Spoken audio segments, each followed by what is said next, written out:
Assalamualaikum warahmatullahi wabarakatuh. Perkenalkan, nama saya Leni Hazmi, NIM 200 110 103.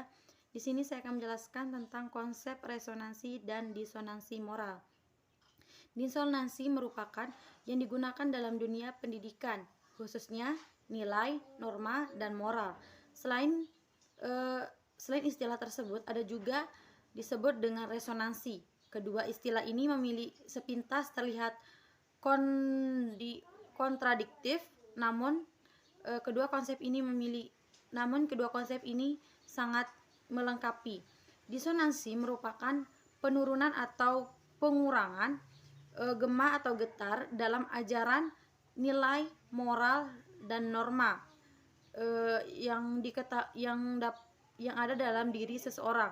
Nah, sedangkan disonansi merupakan pengukuhan atau penekanan gema atau getar dalam nilai, norma, moral yang telah diketahui oleh seseorang dalam proses pembelajaran sebelumnya. Selanjutnya, dalam kedua konsep ini memiliki 3 macam tenaga dalam yang ada dalam unsur fisikis. Yang pertama yaitu ada ID, yang kedua ada ego, yang ketiga ada super ego. Nah, jadi ID ini merupakan suatu dorongan yang berasal dari diri sendiri. Nah, yang kedua ada ego, suatu dorongan atau tenaga dalam yang berasal dari jiwa atau diri seseorang yang berfungsi untuk menyeimbangkan kemajuan atau kemauan. Terus super ego. Di sini super ego disebut dengan dorongan atau tenaga dalam yang berfungsi sebagai alat kontrol terhadap seluruh dorongan yang berasal dari kemauan. Mungkin hanya ini yang dapat saya sampaikan. Sekian. Assalamualaikum warahmatullahi wabarakatuh. Assalamualaikum warahmatullahi wabarakatuh. Perkenalkan, nama saya Widya, NIM 2110098. Di sini saya akan melanjutkan penjelasan dari bagian penyebab disonansi moral. Munculnya disonansi pada diri manusia disebabkan faktor penyebab seperti disonansi kognitif, disonansi personal, disonansi sosiopolitis, dan disonansi pengaruh kemajuan ilmu, pengetahuan, dan pola modernisasi. Disonansi kognitif munculnya karena adanya rasa lebih tahu segalanya, mengetahui cara atau jalan keluar jika suatu saat perbuatannya diketahui, merasa helai dalam memberikan argumentasi. Disonansi personal muncul didorong oleh kebutuhan dan kepentingan diri, ketergesaan dan keadaan darurat,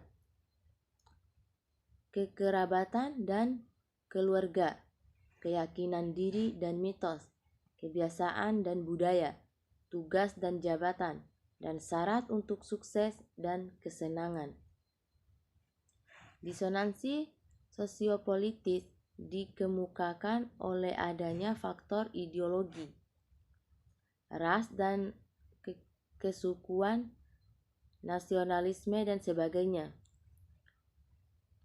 Keterbukaan dalam komunikasi, peningkatan mobilitas, dan pengunduran integratis manusia.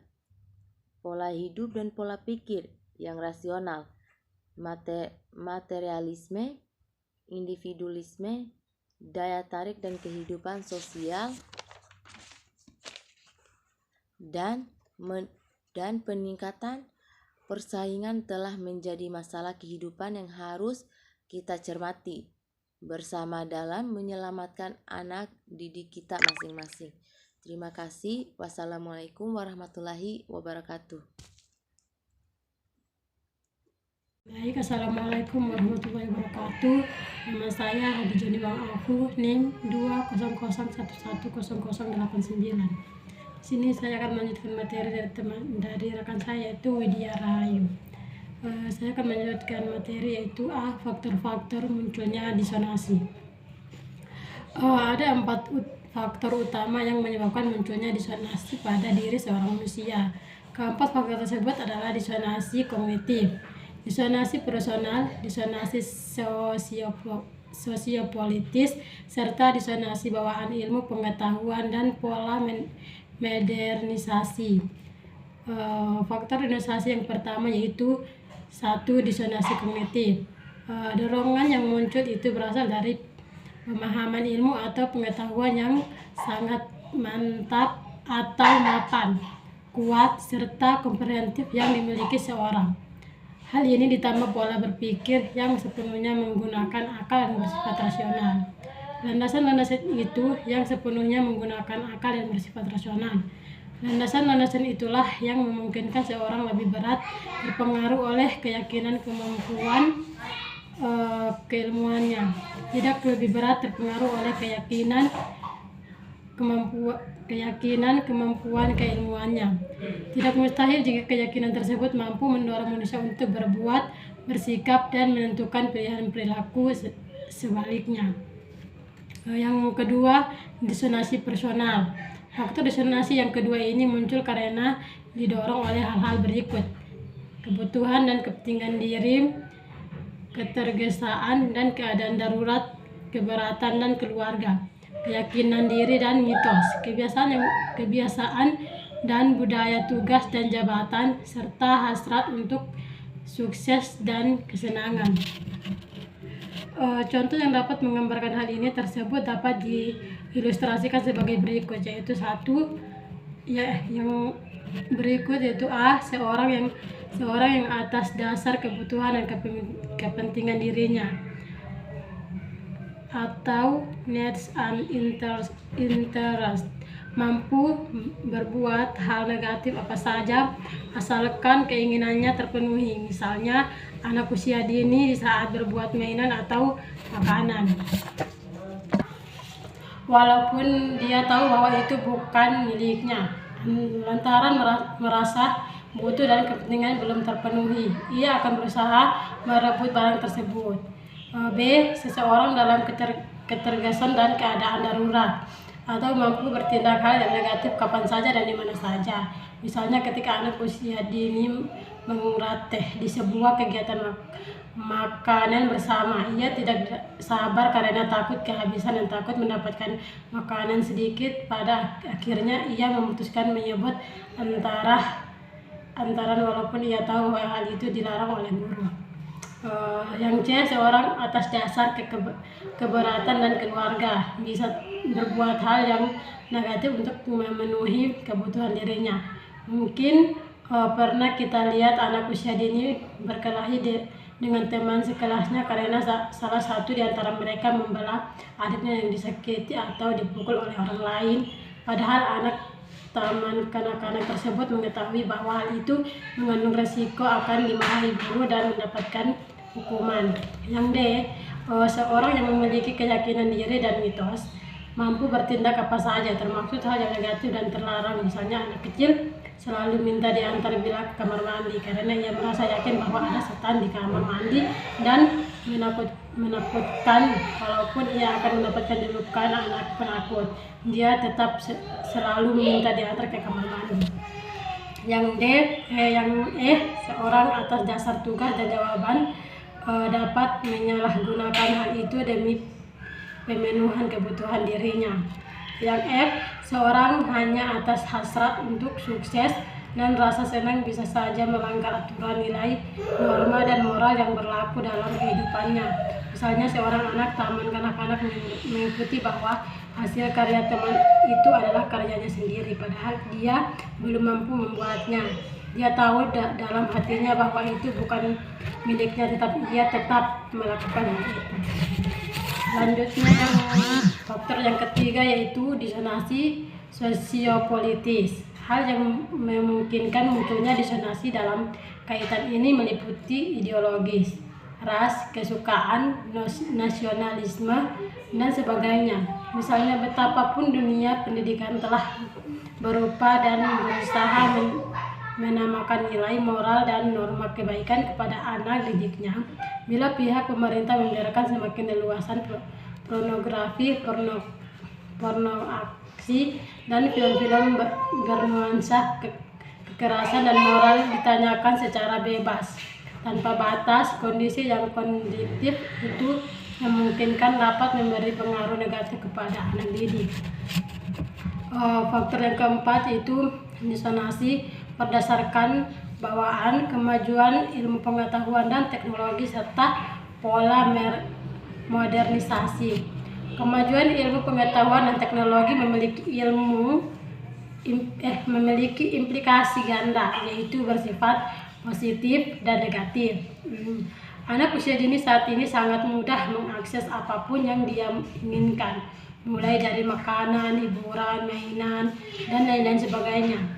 Di satu sisi, kemudian ia mendukung mencepat ke arah yang positif. Di sisi lain, secara tidak langsung, hal itu dapat mematikan sifat kreativitas dan moralitas diri anak. Sewaktu Anda masih kecil, mungkin kehidupan di desa membuat Anda serta tidak langsung menjadi kreatif dalam membuat mainan sederhana seperti mobil-mobilan yang dapat dibuat dari kulit jeruk pali atau bekas sendal jepit.